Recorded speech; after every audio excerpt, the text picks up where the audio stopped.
Olá, buscadores! Estamos iniciando mais uma edição do programa Leituras para Viver Melhor, programa produzido em parceria da editora Teosófica com a TV Suprem. TV Suprem, que é o canal de comunicação da União Planetária, canal 2 da NET em Brasília. E se você estiver acompanhando aí pelas redes sociais, pelo Spotify, pelo YouTube, não deixe de curtir o vídeo, se inscrever no canal. Assim você nos auxilia a produzir cada vez mais conteúdo de qualidade para todos que nos assistem e nos ouvem. E hoje nós iremos conversar mais uma vez com o Ricardo Lindemann.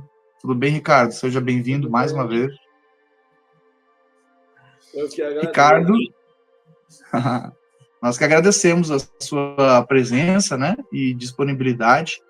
O Ricardo, ele já é figurinha carimbada aqui no programa, já participou diversas vezes, né, já comentou vários livros, já comentou livro de sua própria autoria, já comentou artigo de sua autoria na revista Sofia também. Ele é diretor, é um dos diretores da editora Teosófica, né?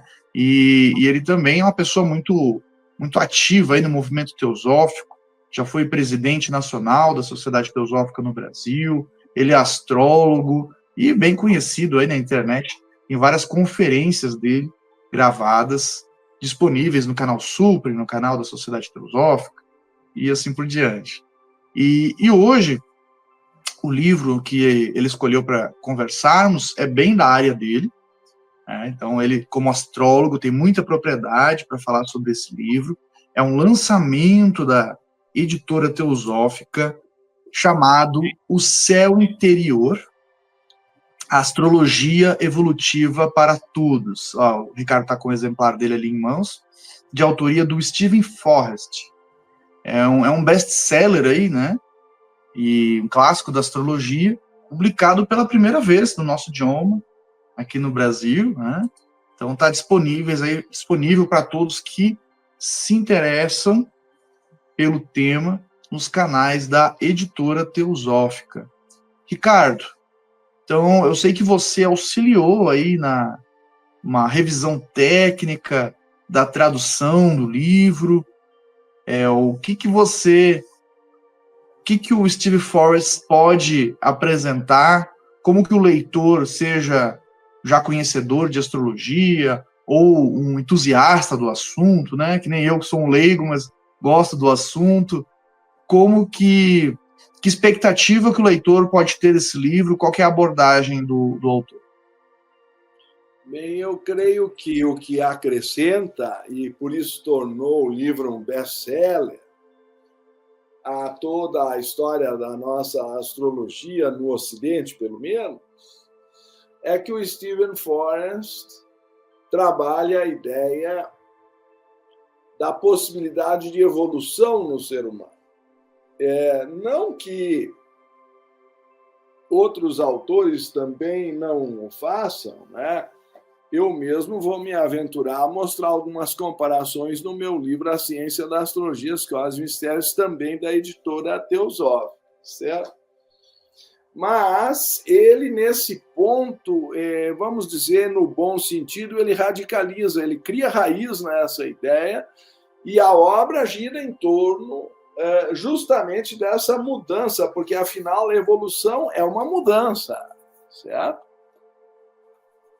Se não houver mudança, que evolução nós estamos falando, certo? Então, ele começa o capítulo 1 assim: as pessoas mudam. No entanto, uma suposição corre como um vírus na maioria dos escritos astrológicos: as pessoas não mudam.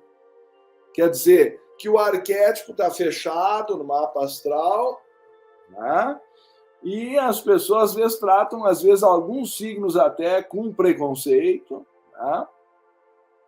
Escorpianos são sensuais, mas em algumas situações não seria apropriado confiar neles. Capricornianos são diligentes, piscianos são cósmicos, mas são muito avoados para conferir seus talões de cheque. Então ele vai dando assim o comentário do que a astrologia comum faz, o que a gente vê aí no WhatsApp, circulando por toda parte nas redes sociais, como uma coisa muito simplificada. Mesmo em textos avançados, encontramos afirmações semelhantes. Vênus mal aspectada sugere promiscuidade. Aí piorou, porque Deus fez a análise moral da pessoa para aquilo que, na pior das hipóteses, poderia ser uma tendência. Mas se a própria pessoa muda ao longo da vida, aquilo que ela enfrentou na juventude, ela pode ter superado noutra faixa etária. Então, ele está dizendo que a astrologia comum está no erro. Ele acrescenta exemplos, declarações rígidas e sem mudança. De Ptolomeu a Linda Goodman, os símbolos astrológicos têm sido interpretados como peças da maquinaria psicológica. Nós somos abençoados ou amaldiçoados com eles ao nascermos e estamos presos a eles até morrer. É mentira. Então é por isso que eu digo que ele, chuta na canela, para ser bem brasileiro no linguajar. Ele é radical na posição dele. A bola passa, mas o atacante fica na perna do zagueiro ali, tu entende? Não tem moleza, ele não transige com a ideia de que o ser humano está evoluindo. Evoluir significa mudar, vou insistir nisso. Nós podemos até ingressar numa outra discussão da possibilidade de involuir, mas também é uma mudança, não é uma rigidez. Na escala dele, nós estamos evoluindo, crescendo em autoconhecimento. Esse é o enfoque central do livro. Mas estou tentando mostrar, em contrapartida, por que ele citou, desde Ptolomeu, que escreveu o Tetrabiblos ao ano 100 da nossa era, quer dizer, há 1900 e tantos anos atrás, em Alexandria é a base. Ptolomeu criou a base da astrologia ocidental no Tetrabiblos, na Biblioteca de Alexandria, certo? Então, ele está querendo, com essa frase, dizer que toda a nossa história praticamente é isso, é uma afirmativa rígida de como a pessoa é, uma descrição rígida. E ele está propondo, ao contrário, que nós podemos mudar nosso destino, nós podemos mudar nós mesmos. Tá? Na astrologia é apenas um dedo que aponta para a realidade. Como qualquer outra linguagem, ela apenas fornece uma forma de ordenar nossas percepções e, no que tem de melhor, ajuda-nos a ver mais honestamente, ou seja, a ver-nos. É um processo de autoconhecimento, autoobservação. No que tem de pior, ela lança uma muralha entre nós e a nossa crueza, vamos dizer, de nossa própria experiência. E para ter valor, ela não deve refletir apenas a realidade da vida, deve aprimorar a vanguarda de nosso conhecimento ou do nosso crescimento. Então, ele está propondo, evidentemente, a questão do autoconhecimento já desde o prefácio. Como ele diz também, pensando bem, quando a máquina, ele entrou numa máquina de, sei lá se um tipo de fliperama, um caça-níquel desse, só que era de astrologia. A timidez, disse que ele era de Capricórnio e que ele era tímido, e isso era inescapável na minha realidade diária, mas o astrólogo mecânico foi mais longe. O astrólogo mecânico é justamente esse interpretador eletrônico. Ele me disse que, como eu nasci em 6 de janeiro, eu estava condenado a ser tímido e rígido pelo resto da minha vida. Então, não sei se é o teu caso, que também é capricorniano, mas ele leu isso ali lá na máquina. Tá? A palavra condenado não foi usada, mas eu certamente ali nas entrelinhas. Quantas pessoas foram mal orientadas da mesma maneira? em algum lugar a astrologia saiu dos trilhos. Em sua forma saudável, ela é um aliado da mais preciosa da humanidade, etc. e tal. E aí ele vai dizer, certamente, se eu estou indeciso porque sou de Libra, e assim a astrologia vai fazendo bloqueios. Ao invés de estimular a pessoa a crescer, ele quer dizer a pessoa se enrijece com uma descrição, né, que seria assim, rígida. E é por aí que ele dá a entender que a verdadeira astrologia vai no caminho do autoconhecimento, né, de conhecer a si mesmo e, dessa forma, libertar justamente a pessoa de uma série de mecanismos automáticos. E acho que esse é o ponto essencial que ele defende. E aí ele, nos capítulos, ele vai descrever os 12 signos, mas ele descreve de uma maneira, também os planetas. É um livro que introduz a pessoa na linguagem astrológica. Mas, por exemplo, aqui eu estou com o caranguejo na mão. Aí ele vai dizer o símbolo do signo de Câncer, o caranguejo. Depois tem outra seção, o propósito evolutivo do signo de Câncer, a estratégia do signo de Câncer e os recursos do signo de Câncer. Então, a sombra do signo de Câncer, ele vai descrevendo cada um dos signos, segundo que recursos a pessoa tem para evoluir, quais são os possíveis obstáculos ou sombras a vencer, mas ele dá um caminho de autotransformação, ele aponta para um caminho de autoconhecimento. Não sei se isso mais ou menos responde tua pergunta quanto ao que é específico na abordagem de Steven Forrest. A descrição, né, da abordagem do autor me lembrou uma frase de Platão, que Platão diz assim, que aprender é mudar posturas. E eu que sou da área da educação, a gente percebe o quê? Que, de fato, a gente só... Quando a gente aprende algo, isso nos modifica, em algum nível. Se não nos modificou, é porque a gente não absorveu, né? Talvez a gente memorizou, né? Você tem aquela informação na sua memória. Mas quando a gente aprende algo novo, de fato, é um tijolinho, né? É um tijolinho ali da nossa... É uma assimilação diferente de uma mera leitura. Exatamente. Né? É um tijolinho ali que vai montar ali a nossa personalidade, né? Então, se a gente de fato assimilou aquilo ali, alguma mudança vai realizar, por mínima que seja, né? Então, a mudança faz parte, de fato, do aprendizado. Esse é o programa Leituras para Viver Melhor. Hoje estamos conversando com o Ricardo Lindemann sobre o livro O Céu Interior, a Astrologia Evolutiva para Todos.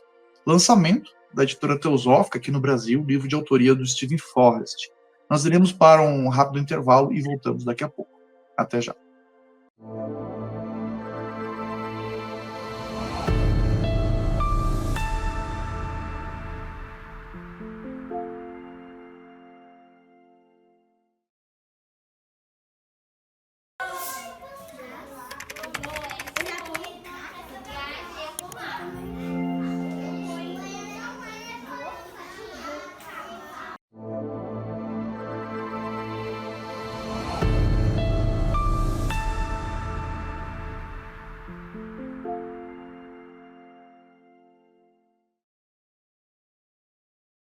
De volta com o programa Leituras para Viver Melhor, hoje conversando com Ricardo Lindemann sobre o livro O Céu Interior, a Astrologia Evolutiva para Todos, o lançamento aí da editora Teosófica, livro de autoria do Steven Forrest. Ricardo, primeiro bloco, né, então você falou dessa questão que o autor aborda, né, que a questão da astrologia ela não é um destino pré-definido, apresentado para a pessoa, né? A minha experiência, eu estava lembrando aqui quando eu era novo, né, que eu me interessava pelo assunto, e aí você lia, né, você lia no jornal ali, você lia aquele horóscopo do dia, aí eu lembro que você lia e eu ficava pensando assim, ué, né, mas como que deve ter milhares, né, de pessoas do mesmo signo, como que para todas elas, né, vai acontecer a mesma coisa? Isso me deixava meio desconfiado, assim, né, da efetividade daquilo. Aí eu lembro que eu comprar algum material, ia na banca, né, ver se tinha algum material de astrologia, aí não fugia também muito disso. E uma peculiaridade, quando eu era jovem, que todas as revistas sobre astrologia, eu acho que o público que procurava era mais feminino, né, acredito, todas falavam para você como se fosse uma mulher, né? Só tinha a interpretação se você fosse mulher, se fosse homem não tinha, né? Porque acredito que na cabeça dos autores ali, o homem não se interessava por astrologia, enfim. Por aí mesmo, Então, a pergunta, né? Então, se a astrologia não é um destino pré-definido, uma sina sobre a pessoa, como que ela funciona? Como que a pessoa pode acessar essas informações e isso contribuir para o seu desenvolvimento, para o seu autoconhecimento? Tem relação com a ação do karma, como a gente estuda nas tradições orientais, ou não? Veja bem, eu vou até citar uma passagem aqui do verso da capa do meu livro. A astrologia merece o reconhecimento da psicologia, é do Carl Gustav Jung, é o fundador da psicologia analítica. Porque a astrologia representa a soma do conhecimento psicológico da antiguidade. Então, dessa forma, a gente vê que a astrologia humanística, que também cruza muito aí com o Stephen Arroyo, com o Rudyard, com a Liz Green, então, essas portas, alguns já falecidos, mas, enfim, que trouxeram essa visão mais psicológica para a astrologia contemporânea, já sustentam essa diferença de que tu estás dizendo, tá? De não querer reduzir a astrologia a uma predeterminação, porque senão o sentido da vida também vai embora. Eu vou citar uma passagem, por exemplo, da Annie Besant, que eu cito também no prefácio aqui do livro do Forrest, que eu tive o prazer de fazer, porque ele explora essa ideia de que não há uma predeterminação rígida. Da mesma forma que não há uma personalidade rígida, e até Carl Gustav Jung diz que se a gente quiser mudar o destino, tem que mudar a si mesmo. O que o Forrest insiste é na autotransformação a partir do autoconhecimento, certo? A doutora Besant tem uma alusão quando ela diz que se pode algumas vezes enganar o destino quando não se pode enfrentá-lo face a face. E ela compara com o navegar, como diz lá o poeta, que navegar é preciso. Quando navegando com ventos contrários, o navegante não pode mudar o vento, mas ela pode mudar a direção das velas. Então, com o sentido que o Forrest dá a entender que os astros nos dão oportunidades, mas a escolha, porque a oportunidade vem de fora, mas o que significa o céu interior? Que é como tu responde de dentro para fora. Tá?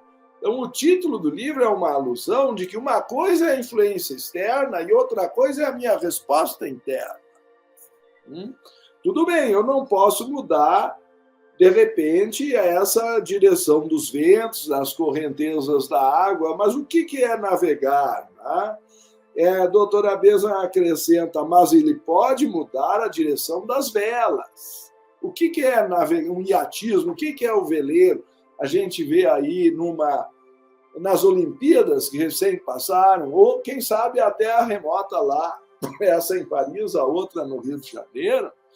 Lá na Rodrigo de Freitas também, as embarcações são todas regulamentadas e o vento e as correntezas supõem igualmente, ao mesmo tempo, simultâneo, as mesmas condições para todos.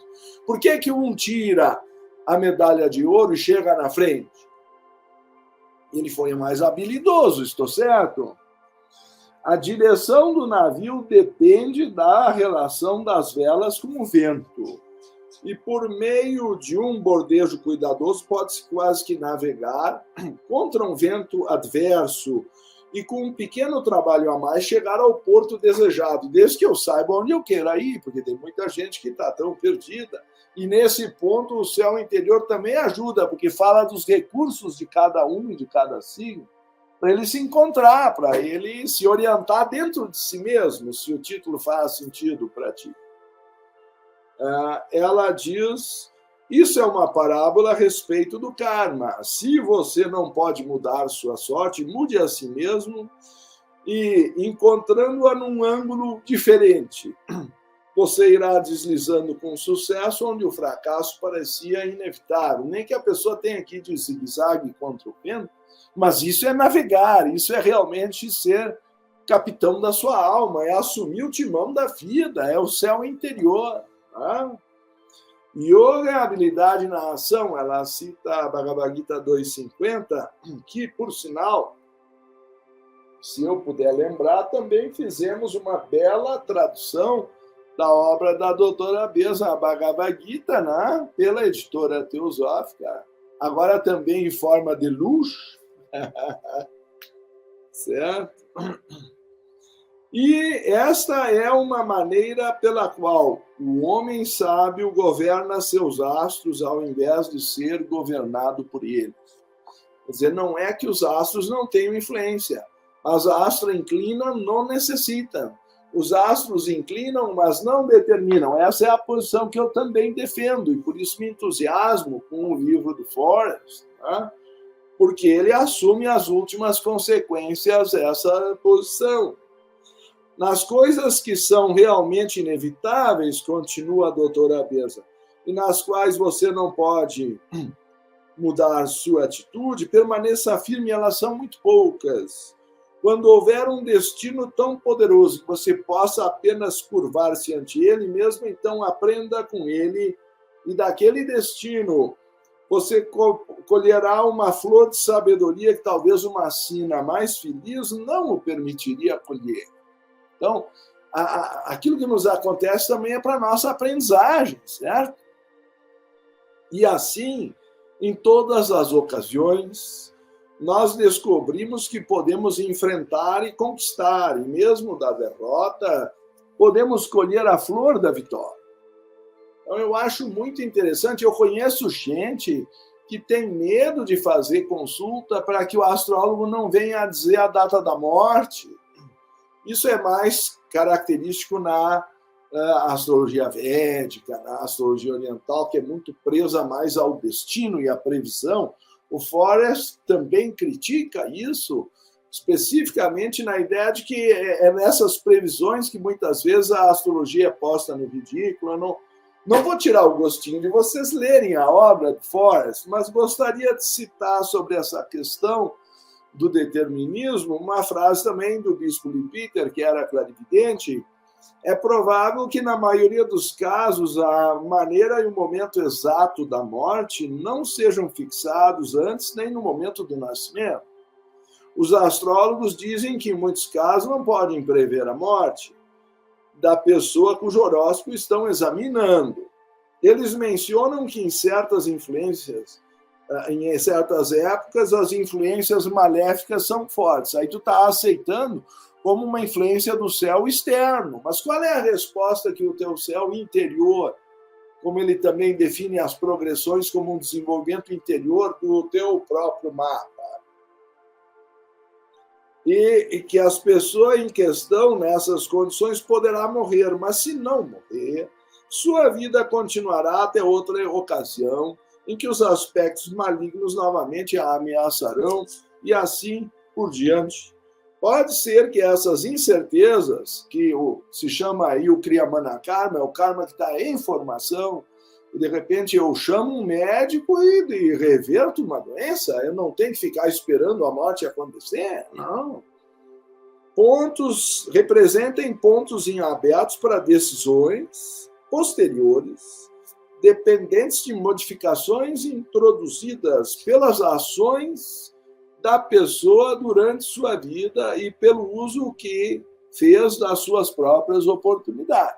Então, eu vou concluir aqui esse parágrafo dizendo: Portanto, falando de uma maneira geral, eu gostaria de enfatizar que a ética da astrologia deveria ser particularmente contra as previsões inexoráveis a respeito do período de morte de um indivíduo, porque senão, como ele diz, do que o capricorniano ser taxado de tímido, aí ele fica até mais tímido, ou se sente condenado àquela situação.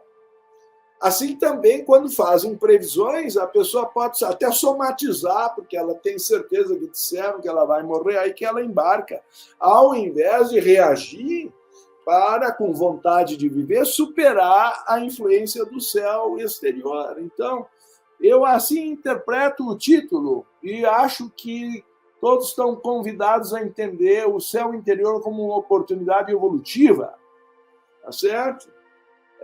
Esse é o grande estímulo de Steven Forrest, que eu estou aqui apoiando e tive a oportunidade de fazer também o prefácio. A editora Teosófica deve ter até um preço de lançamento, aí, então eu recomendo que as pessoas aproveitem. Ah, maravilha. Realmente, né? É estimulante esse tema aí. Ele é encantador e nesse sentido, né? De autoconhecimento, né, não de se deparar ali com uma sina na qual a gente não consegue ter uma ação em cima, mas pelo contrário, né? Que esse conhecimento nos auxilie a encontrar as nossas potencialidades para que possamos otimizá-las e também ali nossos ruídos, nossas dificuldades para que possamos trabalhar eles, né, amenizar, contornar na medida do possível aí durante a nossa jornada. Ricardo, Nessa gratidão visão pela da sua... doutora Beza, então, o karma é visto como uma composição do que está maduro nas correntezas com o que eu estou fazendo com o timão agora. Então, acho que esse é o grau de liberdade que nós temos. E é nisso que eu agradeço a oportunidade que tu nos traz de elucidar esse tema. Nós que agradecemos a sua partilha e também a sua colaboração aí na publicação do livro, com o prefácio, com o auxílio aí na revisão técnica da obra. E estão todos convidados, então, a lerem o livro. Esse foi mais um episódio do programa Leituras para Viver Melhor. Hoje conversamos com Ricardo Lindemann sobre o livro O Céu Interior, a Astrologia Evolutiva para Todos, de autoria do Steven Forrest, lançamento da editora Teosófica aqui no Brasil. Seguimos juntos nesse aprendizado. Somos um.